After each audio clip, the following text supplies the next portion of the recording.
Masuk. Assalamualaikum warahmatullahi wabarakatuh. Perkenalkan, kami dari kelompok 25 dari mata kuliah Bahasa Indonesia Teknik Elektro kelas A yang beranggotakan 1. Cahyawan Emandegani dengan NIM D400-2055 dan saya sendiri Damar Bagasa Ciputrayana D400-2065. Kami akan menjelaskan tentang pemanfaatan limbah ampas teh rumah tangga sebagai media tanam. Silahkan, Cahyo. Pemanfaatan limbah ampas teh rumah tangga sebagai media tanam. Abstrak, teh merupakan minuman yang sering dikonsumsi masyarakat Indonesia karena memiliki rasa dan aroma yang dipercaya dapat membuat tubuh rileks akibat kandungan kafein di dalamnya. Minuman ini dibuat dengan cara menyeduh daun, pucuk daun atau tangkai daun teh yang dikeringkan dengan air panas.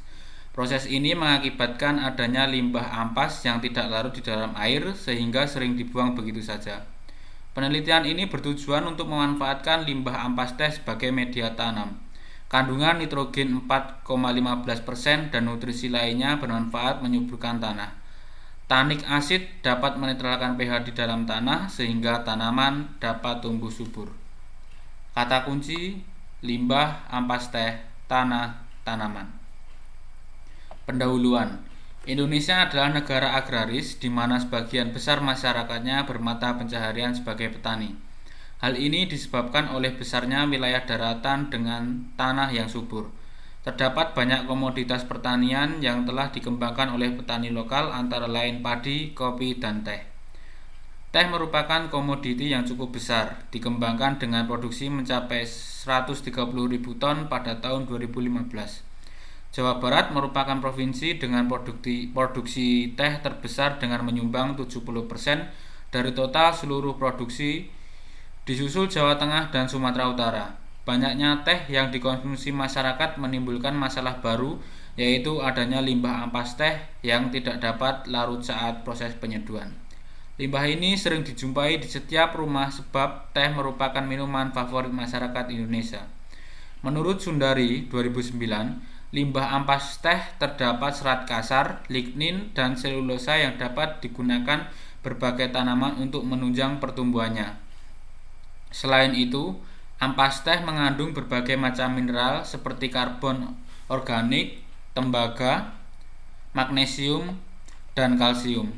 13%. Kumpulan mineral ini menjadi asupan makanan yang membuat tanaman menjadi segar dan subur. Ampas teh juga dapat mencegah gulma yang menyerang tanaman. Penelitian ini bertujuan agar ampas teh yang sering kita jumpai dapat diolah dan dimanfaatkan sebagai media tanam. Nutrisi yang terdapat pada ampas teh membuat tanaman subur dan terhindar dari gulma. Di sisi lain akan terjadi penurunan jumlah limbah ampas teh sehingga berkurangnya pencemaran lingkungan. Kemudian rumusan masalah. Yang pertama, bagaimana cara penggunaan limbah ampas teh sebagai media tanam? Yang kedua, apa manfaat limbah ampas teh bagi kesuburan tanaman? Yang ketiga, apa manfaat ekonomi yang diperoleh dari penggunaan limbah ampas teh sebagai media tanam? Kemudian metode penelitian. Ampas teh diperoleh dari residu atau sisa teh yang sudah diseduh dalam pembuatan minuman teh dan menjadi limbah rumah tangga. Ampas teh tersebut dicuci hingga warna air yang dihasilkan tidak berwarna pekat. Kemudian dikeringkan dengan matahari hingga benar-benar kering. Setelah itu, teh yang kering bisa dicampur dengan pupuk seperti pupuk kandang dan tanah. Kemudian disimpan, apabila hendak digunakan tinggal dicampur lagi dengan tanah dan media tanam yang lain. Kami juga mengambil beberapa sumber tentang teh, kandungan di dalamnya, dan cara pemanfaatan limbah teh itu sendiri. Dan juga mengambil informasi tentang pemanfaatan limbah ampas teh ini dari berbagai sumber. Sebagai sampel kami memilih 2 tanaman cabai berumur 2 minggu, masing-masing tanaman diberi media tanam yang berbeda. Cabai pertama diberi media tanam saja, sedangkan cabai kedua diberi media tanam ampas teh. Kemudian kami melakukan pengamatan selama 2 minggu dengan tinggi pohon dan lebar daun sebagai variabel yang kami amati. Berikut adalah data awal cabai pertama dan cabai kedua. Variabel pembeda tinggi, cabai pertama cabai kedua sama 7 cm, kemudian lebar daunnya juga sama 1,5 cm. Hasil dan pembahasan. A. Minggu pertama. Pada minggu pertama, pertumbuhan cabai cukup signifikan. Cabai pertama untuk variabel tinggi pohon mengalami penambahan sekitar 1,5 cm. Dan variabel lebar daun mengalami penambahan 0,3 cm. Sedangkan cabai 2 untuk variabel tinggi mengalami penambahan sebesar 2 cm. Dan untuk variabel lebar daun mengalami penambahan sebesar 0,5 cm atau setengah cm. Data tersebut dapat dilihat dengan tabel berikut.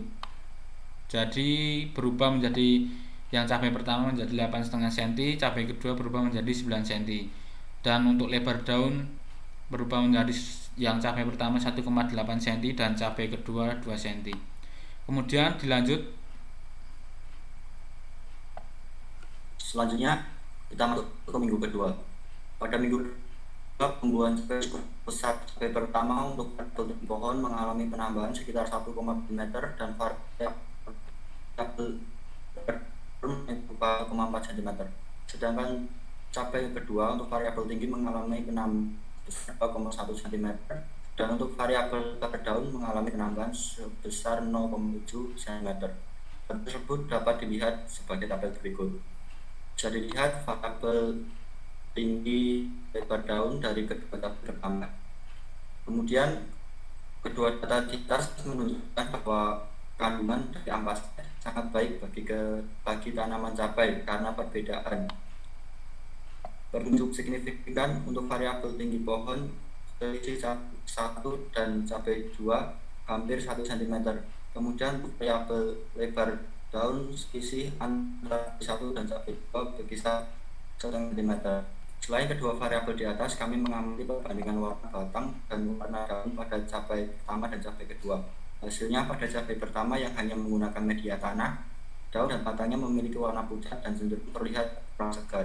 Untuk cabai kedua yang menggunakan media tanam ampas teh menghasilkan warna daun dan warna batang terlihat lebih jauh. Selanjutnya kita masuk ke penambahan ampas teh sebagai media tanam. Ampas teh yang menggunakan cuci hingga bersih, kemudian dibilas lalu dijemur sampai kering. Bila kering, dicampur dengan media namanya berpupuk kandang dan cara yaitu campur digunakan ketika diperlukan untuk manfaat ampas teh kita tanaman jauh lebih subur karena kandungan nitrogen dan kandungan tanik asid dan pH sehingga tanaman dapat tumbuh sempurna dan sehat. Maka yang diperoleh adalah lebih biaya daripada harus membeli media tanam. Selanjutnya kita masuk ke daftar pusaka. Kami mengambil beberapa sumber. Yang pertama antara lain Asri Gustiana 2008, pengaruh pemberian ampas teh terhadap pertumbuhan dan hasil tanaman kacang panjang atau Vigna sinesistel, skripsi Fakultas Pertanian Unimed. Yang kedua dari Marta Setiawan 2007, atas tumbuh di Indonesia Jakarta. Yang ketiga Fuad 2009, budidaya Caisim Brasia Junsia L menggunakan ekstrak teh dan pupuk, casting, skripsi Fakultas Pertanian UNS. Dan yang terakhir adalah Sundari DB Nulatmi MW Winarno 2009, taksitat akut LD50 dan uji gelagat daun Amelia Sinensky pada mencit Median pengembangan volume 19 nomor 4. Sekian presentasi yang dapat kami sampaikan, kurang lebihnya mohon maaf. Wassalamualaikum warahmatullahi wabarakatuh. Waalaikumsalam warahmatullahi wabarakatuh.